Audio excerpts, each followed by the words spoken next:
Welcome to the Fail Forward podcast. The purpose of this podcast is to change the negative stigma around failure into a positive. Failure is only a negative if we do not learn from it and we give up. Welcome back to the Fail Forward podcast. Today, I'm very honoured to have Nick James. Nick is the founder of Expert Empires. He is also my mentor and delivers a world-class mastermind, which I am part of. So welcome, Nick. Thanks, Henry. Great to be here. Thanks for having me on. Brilliant. Let's get stuck into it. So, Nick, your entry into the self-development world was at quite a young age, very opposite to me. Mine was 5 years ago. So tell me a little bit about your upbringing and being in that self-development world and how that felt and how it was for you. Yeah, I think probably quite a unique upbringing in a lot of respects, really. So my mum kind of embarked on her personal development journey in the early 90s when I was 10, 11 years of age. That came about because she was working as an operations director for a big corporate, and it was part of their kind of training budget that they assigned for her and some of the team to go to a Tony Robbins seminar. And she kind of fell in love with personal development and went on her own journey, went to the kind of Mastery University courses, which are hosted in exotic locations all over the world. And I was fortunate enough to be taken along, dragged along, you might say. But you know, what an experience from I think 12 years of age when I went to the first one, which was in Hawaii, all the way through to when I was probably 19 or 20. I spent, it would have been many weeks a year in America, Australia, the Far East, all over the world, you know, surrounded by amazing people on this personal development journey. Which I think gave me a real leg up, if you like. And, you know, a lot of the things that I learned back then, I still use to this day in my business. So, very fortunate. I'm well aware of that. I don't take that for granted. I certainly, I am aware that it probably gave me that education, that upbringing gave me a big advantage. I completely agree. It probably did give you an advantage, but just from another perspective, being a teenager, you needed to embrace that, which is amazing. So, but how did it feel? Were you kind of like, what is this, mum? Like, yes, I want to go. I don't want to be in school. I don't want to, going to Hawaii and all these exotic places sounds amazing. But when you were there as a teenager, did you fully embrace it? Were you thinking, what is this all about? How did you feel? Yeah, well, as you say, Henry, first of all, it was a great way to get out of school. So, I actually did take quite a lot of time out of education, like to go and do this alternative education. So, you know, it wouldn't be uncommon for me to have a week or 2 weeks during term time off when I'd go and do this. But I think at first I didn't really know what it was and what I was getting into, and then just really started enjoying traveling and meeting amazing people and learning. And so, I kind of fell in love with it, I guess, after the initial not really knowing what my mum had been up to and not understanding it, really embraced it. And I think what was challenging at times was explaining it to my friends. I suspect, although I don't really know, my mum probably had some challenges explaining it to the school as to why I was, being taken out of school for weeks at a time. But I think, as I said, certainly embraced it, and made some really good friends who also were in a similar their family setup was similar to mine, and their parents were enjoying their personal development journey. And so I had friends in that environment that some of whom I'm still friends with to this day. Absolutely love that. And so you were fully embraced into the self-development world. You were learning from the likes of Tony Robbins and people like that, which is just, very positive, inspirational character. So what was your plan? Like when you were going through this journey, you were thinking about leaving school, and were you always set on starting a business straight away? Yeah, so I always knew I wanted to have my own business. I had no idea what that meant or what it looked like, in my teenage years. But I always knew I wanted to have a business. So I went to university, did business studies at university, realised that actually business studies at university was studying big businesses and not studying how to start and run a small business. And for me, the two are very different. and so realised, partway through that degree, that actually what I was learning, whilst valuable, wasn't actually going to help me um, start my own business and go down that route. So I ended up leaving university, set up my own business as a youth coach. So, I figured I'd been through personal development and coaching and all these things. And, at kind of, what would I have been, probably 20 years of age, I went, hey, you know what? Like, I think that I could help young people who are struggling with exam stress or mental health issues or confidence or whatever. So I decided to become a youth coach, and I thought maybe I could go and speak in schools and teach the things that I've learned. Failed dismally because I didn't understand how to run a business, really. Like I said, I've been at university and they taught me. I remember the e-commerce section of the business studies degree kind of module was studying the Tesco website. I'm like, what? Like, one of the biggest companies in the UK. What relevance does that have to me starting a small youth coaching business? Not a lot, really. And there was a lot in there. Like I said, not saying it wasn't valuable. There was a lot in there about employment law and accounting and all these things. I go, great, and not that relevant when you're 20 years of age and you want to start a youth coaching business. So I'd learned a lot, but it wasn't that applicable. So, ultimately, that business failed because I didn't have a clue what I was doing. I wish somebody had taught me what I know now, which is at the early stages of business, it's about standing out, getting attention and making sales. That's it.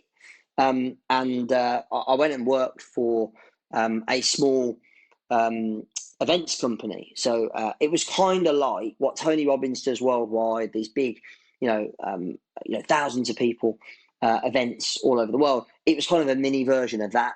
So it was a small company based down in the southeast of the UK, and they were running events for, maybe 50 to 100 people in London. And so I went and learned from them. I learned sales, I learned marketing, I learned a bit about finance, and I spent a couple of years in that environment. Then when I went and set up my first proper business, I knew what it took to start and operate a small business in that way. So I think I often say that the 18 months or whatever it was, maybe 2 years that I was with that small business, probably learned more than I had in a couple of years at university, because it was more relevant to what I wanted to do. Yeah, I mean, absolutely love that, and I think a lot of people go to university, don't they, and want to get the skills to be able to do it, but there's nothing like getting stuck in and learning it. And quite often, like when you're in the self-development world, like you've been brought up with, the going to these places, it's quite a bubble, isn't it, that you're in, and you get this kind of, I get it when I come to your expert empires, where I get this massive buzz, and you're learning all this information, you're connecting with all these new people, but then the next week you go into the office on a Monday morning, and it's back to the hard grind of getting the work done. And there's a lot of work that needs to be done in building and growing a business. So the first business that you started with trying to be a youth coach, when that failed, did you ever have a feeling of like, oh, maybe I just need to go and the maybe business isn't for me? What was it that pushed you on to still want to go and start businesses after that first failure? Yeah, great question. And you know what? No, it didn't really. I think I realised, like, I'm just lacking in some information. I'm lacking in the education. I don't know what I don't know. So I, I guess I had a reasonable degree of self confidence and self belief, probably because of the personal development, and having been in that environment for a long time. And actually, I tell you the other reason. I do believe that I was parented extremely well. Now, not traditional, normal upbringing as far as parenting goes, but I was parented really well. So, look, I'm an only child. So basically, what that means is I was spoiled rotten, and I was told constantly how amazing I am. Now, of course, that could go one or two ways, because if you're spoiled rotten, you take everything for granted. But I think, for me, being told how amazing I was all the time just built high levels of self esteem and self belief, which you need if you're going to start a business, because you are going to have rejection, you are going to have people complain, and if you build a personal brand on social media, you're going to get people taking the piss and all sorts of stuff. So I think I needed that. And what was really unique about my upbringing was my mum and dad split up when I was very little. I think I was 3 when they split up. And so I actually spent most of my childhood living with my mum on our own, and quite a lot of the time I spent with my grandparents, my mum's parents. And so I lived, when she was away working, I would stay with them. And so, well, most people listening to this or watching this can probably relate to how grandparents are with their grandkids. It's like they could do no wrong. They're like the golden children. I mean, my kids are spoilt rotten by my mom now, and she probably thought I was spoilt by them and hated that.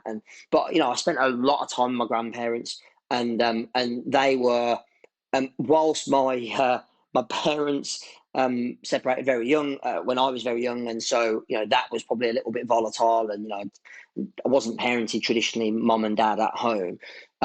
My nan and granddad gave me such a solid foundation, because they were like my constant throughout my whole life, really. Up and they passed away. My granddad passed away maybe 10, 12 years ago now, I think, and my nan last year. So, but I think they were the constant. They were what gave me the stability, which I think is really important for kids. And I built a lot of confidence and self-esteem from that upbringing and the personal development combined, which meant that, to answer your question, when my first business failed, I didn't go, oh, I'm not good enough, I'm not cut out for this. I just went, hey, you know what? I'm 20 or 21 years of age. There's probably a lot of stuff that I don't know yet. Here's somebody, a guy called Andy Harrington, who I think you know, Henry, and I know well, and he's a great friend to this day. Here's a guy who's built businesses before, and he's now doing something in the industry that I want to work in. You know, we'd met through the Tony Robbins kind of seminar world. I was really good friends with his wife, and so I went and worked with him initially in sales, and then did some speaking for him and marketing, and I got a real well-rounded view. I always credit Andy really for being my first mentor in business and learning so much from him. And then when I went out on my own, I was fully equipped to to succeed second time round. Yeah, absolutely love that. And Andy's a very successful person, so what a person to be around and experience that. And I suppose going back then, like masterminds seem like quite a new age thing, even though they've been around for a long time. So at that point, trying to find masterminds and things, going actually having the kind of thought to go, right, I'm going to go and work for this guy and going to go and learn all from him is amazing. So Well, it's uh, it's the yeah. ultimate mastermind, really, because I wasn't just going to a seminar or a mastermind meeting once a month. I was living it every single day, and so I mean, I literally moved my entire life when I was like I said, 21, 22. Moved my entire life down to Sevenoaks in Kent, and all my friends, all my family, everything's in Birmingham. So I literally got in my rickety little car, packed my entire life into it, and moved down there. And basically, my family became the people I was working with. So Andy, very successful businessman, and his wife. His kids were very little, and they're all grown up now. But so like I would like babysit his kids sometimes. I was around his house all the time. So the other members of the team that he built, I was really good mates with one of the other sales guys, and we rented a house together. So I was immersed in, and everybody in that business was obsessed about personal development. So we would eat really healthy, work out, always working on ourselves, always reading, taking courses. Obviously, we were immersed in the personal development environment pretty much every single day. We were running seminars every single week. So it was like you were so immersed in it.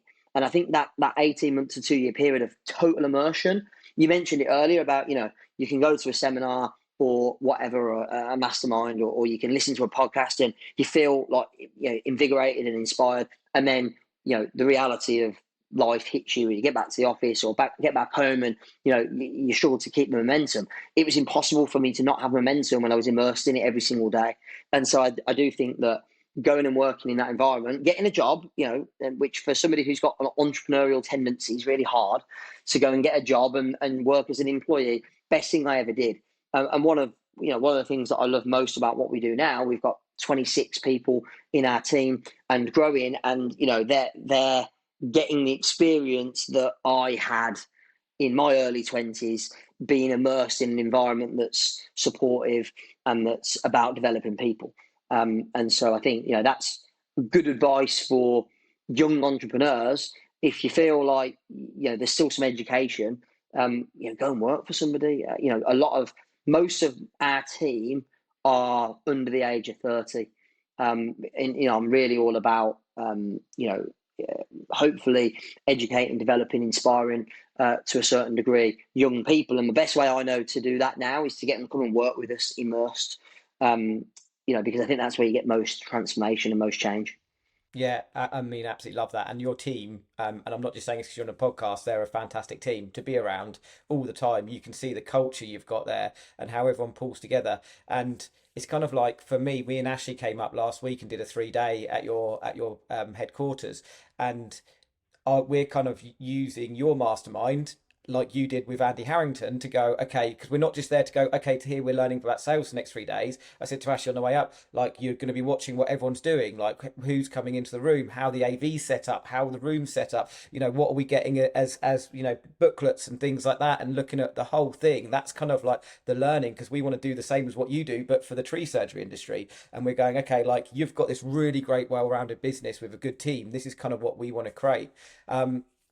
A quick question on that, because we'll get back into sort of your timeline.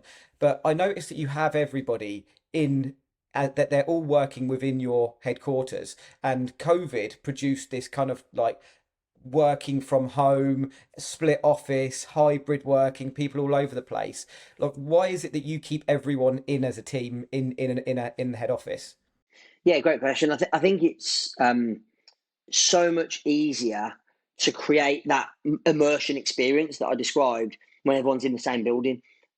So much easier to build trust, rapport, great foundations in terms of relationships, which mean that whenever there might be, inevitably, when you work so closely with people, there's always going to be tension and friction occasionally. It's easily resolvable because, most of the team are sitting and eating lunch together every single day. They know everything about each other. And that's so much easier to create when you're in the same physical space. It's not impossible to do it with a remote team. It's just harder. So during COVID, we were doing daily team huddles on Zoom, 9:30 every morning, and we did weekly, like Friday afternoon. We would do like on Zoom. One of the team would come up with a game, and we'd all have a drink together on Zoom. And we were constantly working on trying to maintain and sustain that culture we built in the office. And what was really interesting, and I know a lot of companies didn't have this, as soon as we could, everyone was desperate to get back to the office. Nobody wanted to work remote after that. Like there wasn't oh, I've got used to this. Like I want to work from home 3 days a week. As soon as we could, like everyone wanted to come back in. And so it never really became an issue for us that people wanted to work remotely. It was just like, yeah, we've missed it so much. And I think a lot of businesses missed a trick because the the cost saving of not having an office and went, well, let's not have an office anymore. I mean, I just believe that the cost of our office running relative to the size of business we are is so small that it just doesn't. I believe that we generate double, triple, quadruple, 10x, who knows, the amount of revenue that it costs us to run the office, because we're in the office. And of course, we're a live events business. So, there are some people that need to be physically there anyway. And I don't know about anyone else, I couldn't wait to get back to running live events in person. I was so sick of sitting, literally, I sat in the seat I'm sat in right now, because I'm at home today, looking at the screen that I'm looking at right now. And, 23 minutes has passed and, it's flown by. But when you're doing this 8 hours a day, it's a drag. And I was literally staring at a screen, doing what I'm doing now with you, 8 hours a day with clients, with team members, running online trainings, masterminds, you name it. And it was exhausting. So I couldn't wait to get back to the live in-person experience, and the team couldn't either. But I think that's because we've got a great team that loves spending time together. Like literally, it's Friday today. We're recording this. Like Friday evening, I guarantee a load of them will be spending time together tonight. And they'll be meeting up over the weekend socially. Like they love spending time together, so they like being in the office in person just supports that, I think. Now, not everyone has that same view, and I know a lot of businesses have succeeded and thrived with a more remote culture. So I'm not saying I'm right, they're wrong. It's just different. It's just our way of doing it. Yeah, no, and I love it, and it works because you can see when you come up there, you feel that from the team, like you feel that there's that energy there, that everyone bounces off each other, and it works really well, and it helps create that experience for me as a mentee coming to your office to get that from everybody. And that was a bit of a selfish question because we're in the process of bringing all three of our businesses into one office, and I've been umming and ahhing about the cost, and you just answered it. I'm like, yes, it's just helped cement me that I need to build that central team. So But go one other go on. thing on that, because when I first did it, I probably didn't have the same level of belief that I've got now. But we were spending so much money with hotels and venues to run our masterminds and our events. I did the calculations. I went, well, if we took the money we're spending out externally through, with hotels and conference centres and things like that to run our events, and we run those events in house, how much is it going to cost us to do that in kind of renting office space and other costs? It was a zero sum game. It was like, well, we're not actually going to spend any more money, but what we are going to have is we're going to have control over the environment. Silly little things like travel time. I was like, it's going to save loads of travel time for team members going from the office to the venue and back, from me going to the venue and back. So yeah, at first I did have to crunch the numbers to make sure it was justifiable, which it was for us. It wasn't cheaper, but it wasn't more expensive either. But the bit that I hadn't bargained on or accounted for was the extra value that would come culturally from having everyone in one place and having clients come and see that and experience that as well. One thing I can tell you, and I don't have specific data, is that our sales performance at events has increased dramatically since the events have taken place in our own venue, rather than what I always say is, anyone could rock up at the Novotel with a couple of roller banners that cost like 40 or 50 quid a piece and give a seminar. But when people come to our venue, they see, hey, this is a serious established business. It's got, a big team. It's got offices. It's got a training venue. It's got all of these things. It just adds to the authority, I suppose, and the certainty that people have in us as a service provider. Yeah, yeah, and I definitely feel that for sure. When I come along and just how the whole setup, it's all very slick and it's all done like it's a well-oiled machine. So it definitely would give that feeling for sure. So going back, you've gone and worked for Andy. What was the next step after leaving Andy? Did you stay in Sevenoaks? Did you move back to Birmingham? What was the next phase for you? We haven't got time for me to explain all the intricacies because it went, but I'll give you the short version. It went Sevenoaks, London, uh, Cyprus, Warwick, Birmingham, and here we are. So there was a lot of movement, and some of that was me working in other businesses. Some of it was consulting. Some of it was starting my own business. So there was a load of different things that happened, which I won't bore you with. But ultimately ended up whilst in Cyprus. Working in another company for a while, kind of doing sales consultancy and marketing consultancy, set up my own business, and then we started running live events, mostly all in the UK. And so I went, well, traveling back from Cyprus to the UK every month was getting draining. And then my then fiance, now wife, Natalie, got pregnant. And I was like, I don't want to be spending a month away, leaving her in Cyprus on her own with a newborn. So that was when we moved back to the UK. And that's when the business really started to kind of, put down some roots and start to grow. Yeah. Okay, cool. And then so moving on, once you put those roots in, what was your business journey like after that? Yeah, so initially, it was all service based. So it was I got really good, partly because I think I had a natural flair for it, but also I'd been well trained and educated. I got really good at marketing and writing email campaigns and sales letters and marketing materials. So when the business really started to take off, I was basically going to people like you, Henry, or Andy, or people that run training businesses, and I was doing the marketing for them. I was essentially a little, I suppose you'd call it a little mini marketing agency, and so did quite well with that. Reached a point where there wasn't enough time left in the day to provide the service to all my clients. So started teaching, here's how you do good marketing. And then of course I could teach, I think we had 8 people come to the first ever training, but I could teach 8 or 15 or 20 or 30 or 50 or 100 people all at once, rather than just exchanging my time for money by providing the done for you service. So we kind of scaled back the done for you service and scaled up the teaching training part of the business. What I did was I actually, whilst I scaled back the done for you, I still did it, but just did it for a premium. So I was getting paid quite decent chunks of money for doing the done for you, and then if people didn't want to pay that, they could come and learn for much less money. And then we built up. I think the first kind of group program, the first mastermind that I ever ran was 2011, 2012, something like that. The first meeting was in my lounge at my house, and I think we had 6 people or something. And today we've got just under 300 people in our various different group programs, and yeah, we definitely can't run them in the lounge anymore. But yeah, and in between that, of course, we've run hundreds of live events. We do between 150 and 200 days a year of live in-person training, either at our training centre. Most of it is for our existing clients like yourself, mastermind meetings, things like that.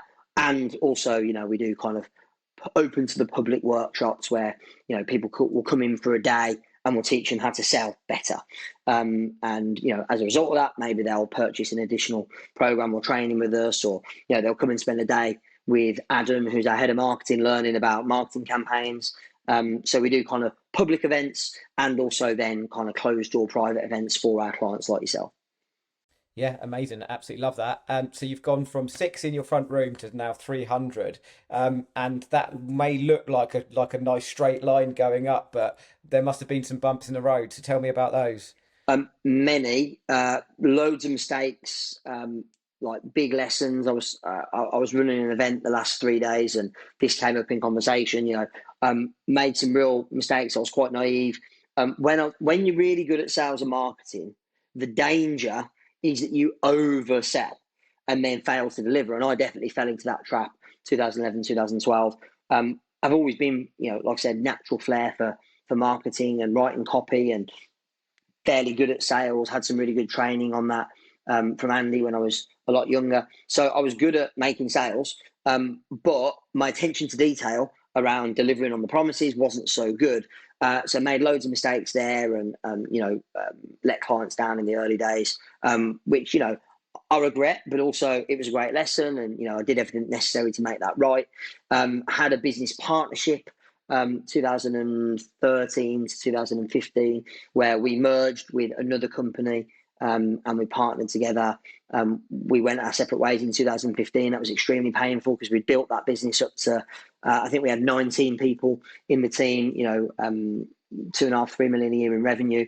And we ended up parting ways. And in July 2015, I started from scratch with nothing, no money, no team, no clients, zero.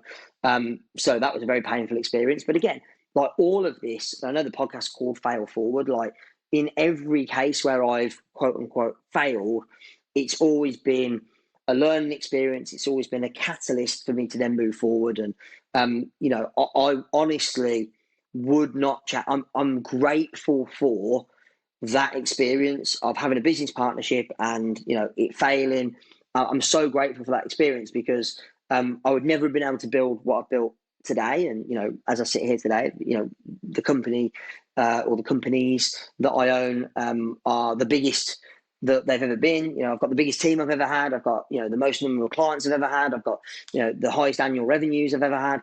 And none of that would have been possible without those learning experiences. I was very naive back then in kind of 2014, 2015 about the financials of running a business. And so, after that experience, I promised myself I was going to learn and master that, which I think I've done a fairly good job of since. And, so all of this has been a catalyst, and all of this has just, first of all, been valuable lessons, and second of all, just maybe more hungry, I think, to grow and to succeed. So I know if somebody had said to me, and they did, by the way, the first person I called when I was at my absolute, lowest low, rock bottom, was Andy, was my first mentor. And I was like, look, like, this is like, I don't know what to do. Like, this is rock bottom.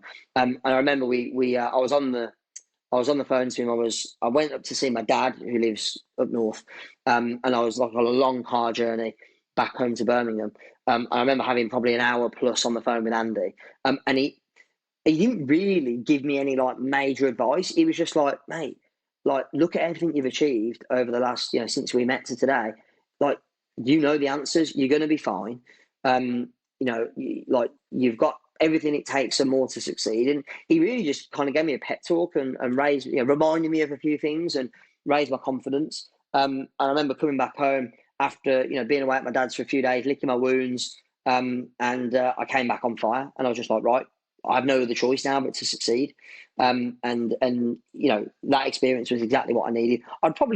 If I'm being honest, I'd probably got a little bit lazy and a little bit comfortable. I needed that kick up the arse to get myself back on track and to really fulfill my potential, which I probably wasn't then. As this podcast would suggest, failure is always an opportunity to move forward, and I certainly used it for that purpose. Yeah, absolutely love that. Matt Elwell said it last week: "Win or learn, not fail." So, and absolutely loved it when he said that. And so just going back at that point where you're driving up, before you speak to Andy, like you're crushed.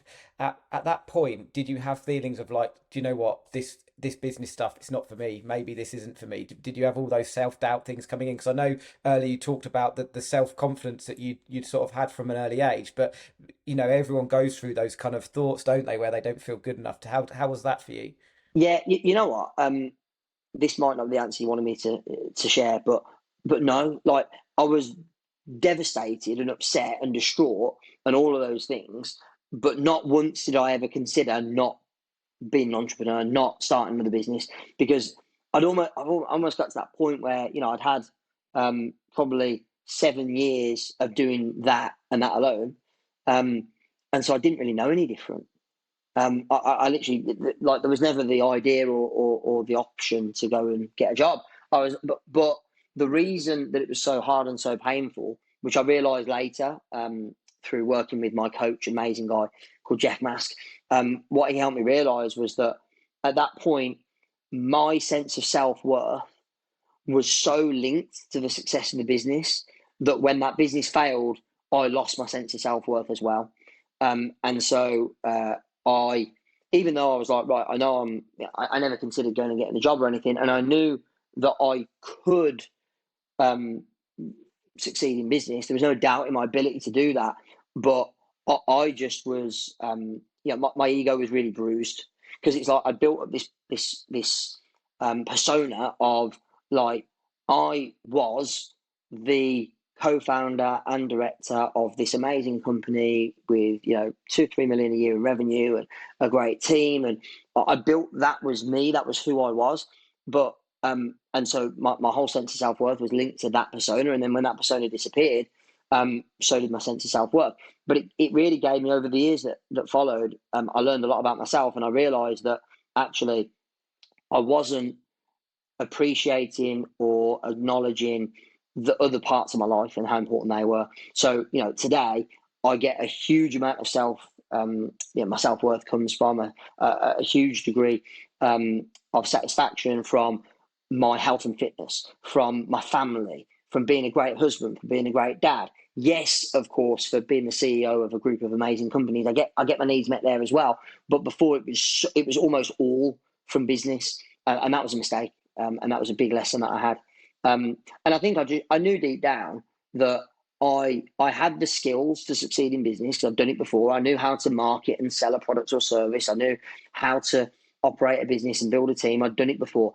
It was just a long way back. It literally felt like I'd worked for 7 years to climb to the top of the mountain, and then all of a sudden I'd fallen off and I was right back down the bottom again. And I was like, right, it's that. And I knew how hard it was to get to the top first time round. I was like, the question was, do I want to? And I think at first I didn't. At first I didn't want to build a big business again. At first I just wanted to, have a business that provided a decent life for my family. That was the motivation to start with. But then as I got momentum, I started to get excited about the possibility of getting to the top of the mountain again. And what I realized was second time round, it's much quicker because you got all the lessons from the first time round. So it didn't take me anywhere near as long to get back to where we were. That was the first thing. And also what I realized was the top isn't the top. And that actually I wasn't at the top the first time round, and I'm still not at the top now. It's just levels. And my coach Jeff has an amazing saying, which is that leadership is a summitless mountain. And I'd probably edit that and say, and I agree with that, entrepreneurship is a summitless mountain. You're never going to reach the summit. When you think you're at the summit, there's always another level.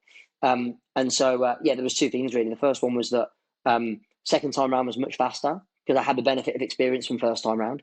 And second time round, I realised that I wasn't at the top anyway, that there's always another level.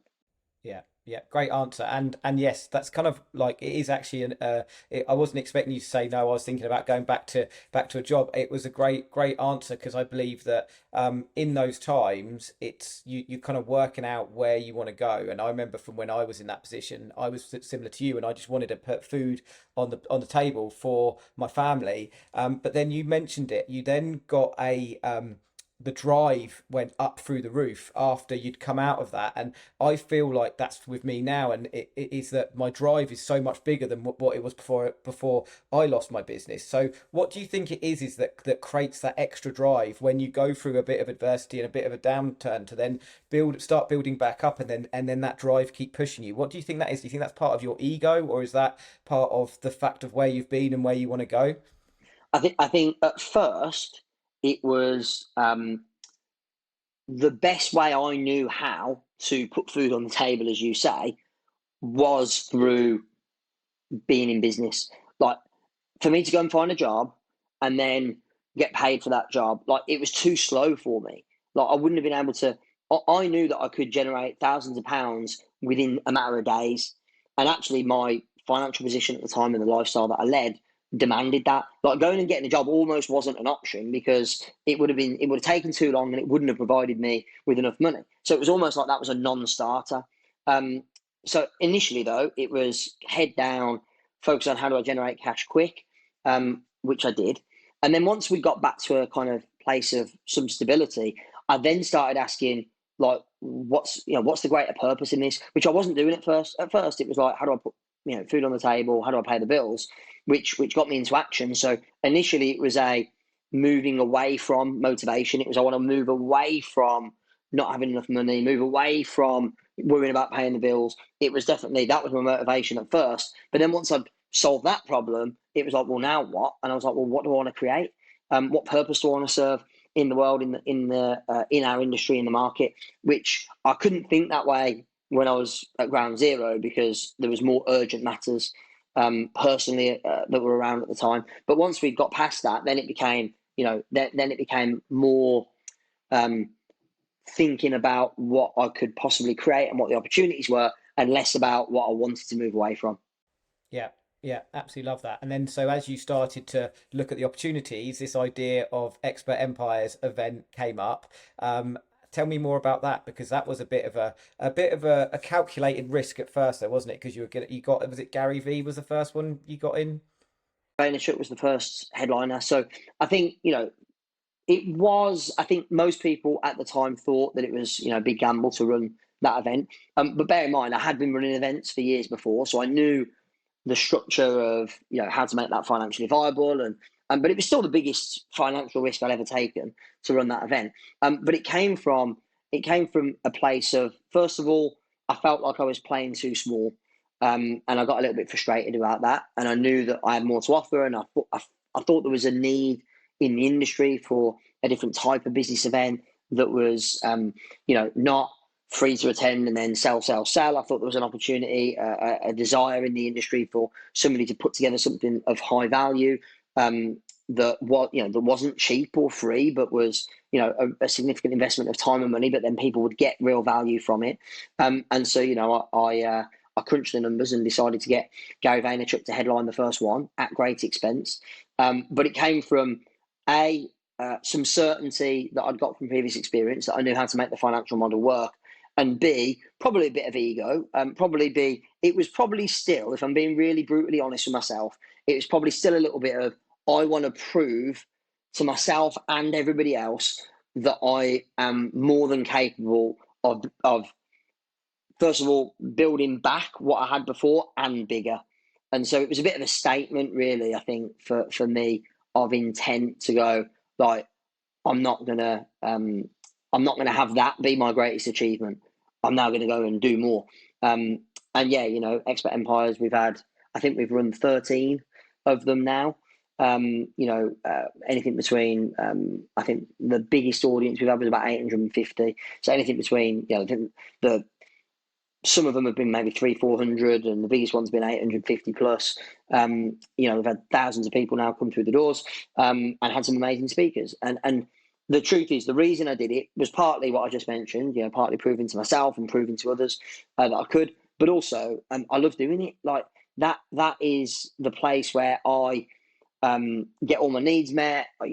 Also, I am one of those people. I do enjoy proving other people wrong. I do enjoy taking some risks. Like, I'm not naturally a kind of steady Eddie or somebody that plays it all safe. I do like to, put my neck on the line a little bit, which is what we did with Expert Empires first time round, and we've continued to do that consistently. So yeah, I think there was a few reasons we did that, and fortunately it paid off.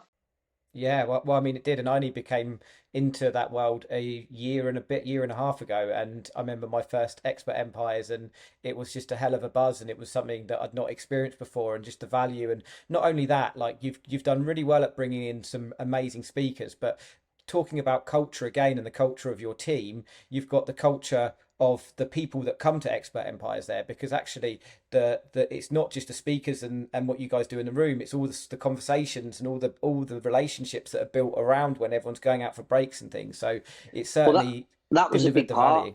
That was a big part of it. And by the way, who was the headline speaker first one you came to?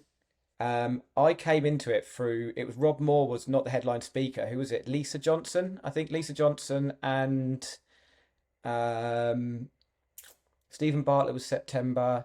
Was it It Ed was Lee. Milet? No, it Ed Milet, was maybe. no, it was Marie Folio. Yeah, Oh yeah, yeah, it was and recall, yeah, Lisa, yeah. yeah, and Lisa Johnson.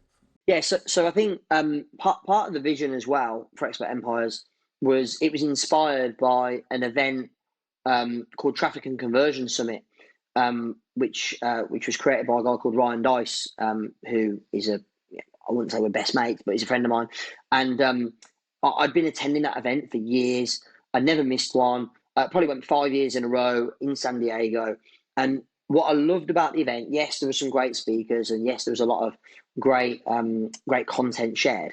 But what I loved most was it was like the place where all the smartest marketers in the world would gather.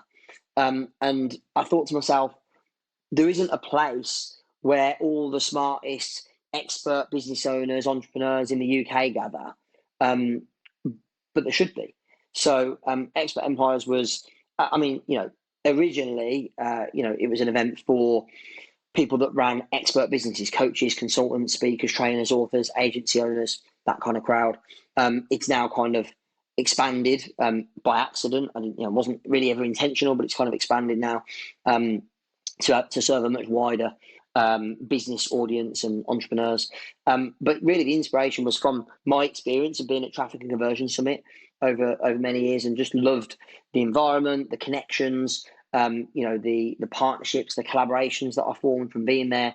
And I was like, hey, if I can create something in the UK which brings people like that together, then not only can we bring some of the best speakers in the world in and share great content, but it's creating that environment, that place where everyone can come together and connect and collaborate. And so we deliberately created opportunities around the event. We have like the Empire Party on the middle night of the event.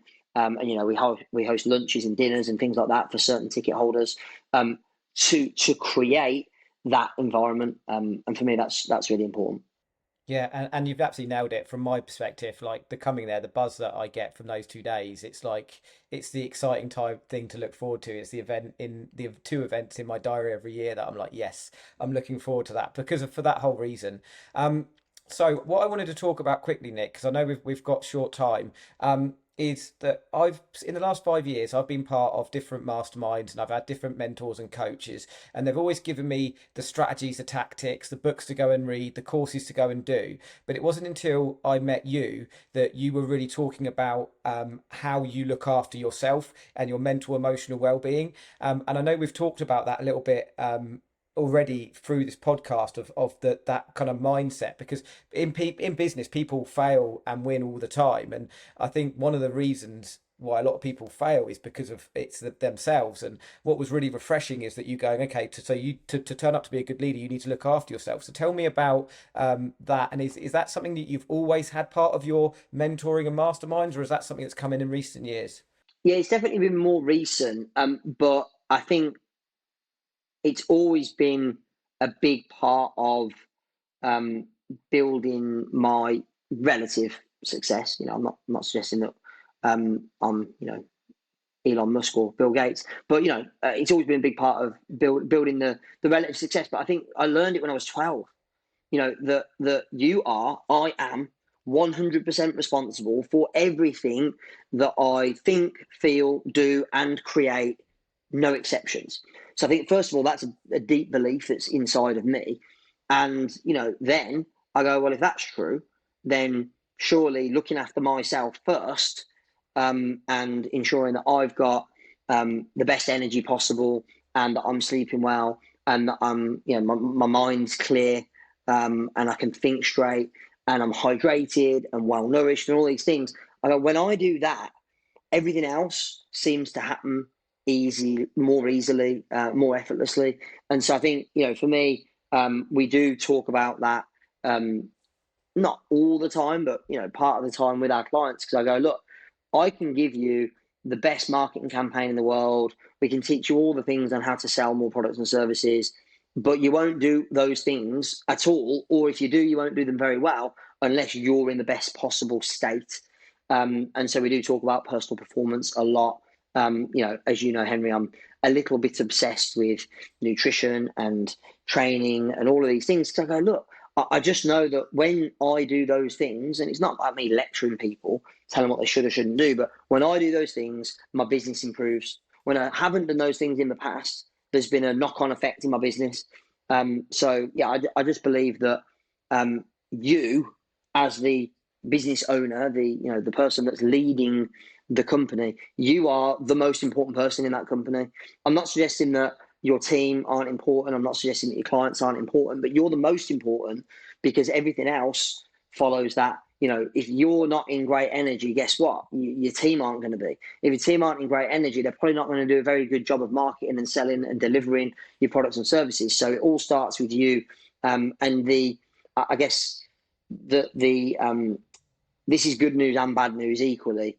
The news, good and bad, is that you are like I said, you're the most important, but you are the greatest strength in your business when you're on form, and you've also got the capacity to be the greatest weakness in the business when you're not. And so I think you've got a responsibility, if you want to build an amazing business, if you want to make an impact in the world, if you want to be a great leader for the people in your team, then you've got a responsibility, a duty to really look after yourself first.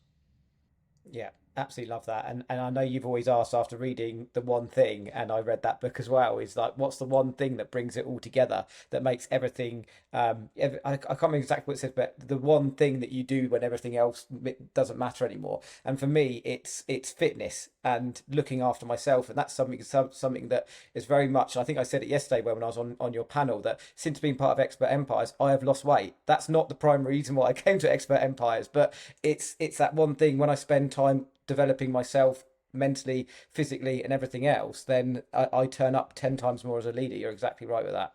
Yeah, well, the question is, what's the one thing that makes everything else easier or completely unnecessary? And in your case, that's training, and in my case, it's the same. But also, there are other things like nutrition and hydration and sleep. But for most people, just asking that question, what's the one thing that when you do it or stop doing it will make everything else easier or completely unnecessary? That's, for me, that's sometimes it's a great question to ask, because it's simpler, it's more simple, than setting 10 goals and then you have to work on all of them. It's like if you just do one thing that makes everything else easier or completely unnecessary, then it's easier to focus on that one goal and or that one thing, and then it will benefit you in loads of different ways. Absolutely love that. So just final question before we go. What is your thoughts, views on the word failure and fail forward? Um, I think failure can be hard emotionally, mentally. I think failure is inevitable. I think everybody at some point is going to fail in some area. Um, and I think how you feel about it is a choice. You are inevitably going to fail at something at some point, probably many things at many times in your life. The question really is, what meaning do you give it? And what I love about the title of this podcast is Fail Forward. That implies that every failure is an opportunity to move forward as well, which I believe it is. And so I think what the question you should ask yourself really is, when you have failures, which we inevitably do, what meaning are you giving it? What lesson can you learn, and how can you use that to move forward? And for me, that's how I feel about failure. Yeah, absolutely love that. Fail forward all the way. So, Nick, I'm going to put in the bio links for people to be able to follow you. But if people want to come to Expert Empires, people want to follow you, where's the best place to do that? Yeah, so to keep up to date with what we're doing events wise, go to expertempires.com. And there'll be links there to various places where you can check out our event schedule. And probably the best place to follow me is on Instagram at Nick James Events. But you can put links and stuff in the description from the podcast, I guess. Perfect. Well, thanks so much for coming on today. Really appreciate your time and really appreciate everything you do with Expert Empires. Yeah, thank you, mate. Thanks for having me. I've enjoyed it.